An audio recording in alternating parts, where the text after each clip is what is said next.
Hello guys, so I got myself an overlocking machine which did not have um, a stand, so I had to only put a motor to it. But in my country, we have a lot of power shortage, hence, it was not possible to use it.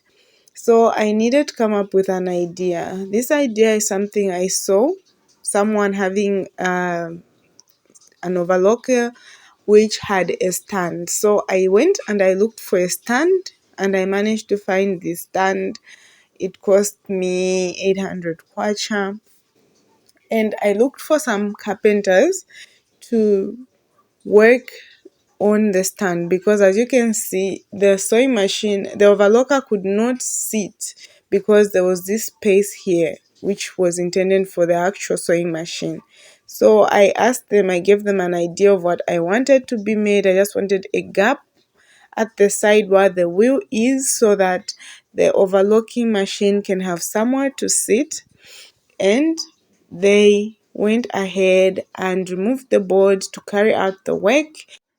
This gave me some time to actually clean up the base of the stand. And this stand was really dirty. It had webs of spiders and all the oil and dust and dirt. It needed like real cleaning. Then after that, I continued to wait for the people I had assigned to work on the board. And the next day, they actually arrived. And they did a very good job. I cannot complain. So they helped me put up the actual machine there because they told me it would move if I were to just put it, hence, it had to be sort of screwed into there. And I trusted them. Hence, they did some measurements of the machine and they made an opening at the bottom.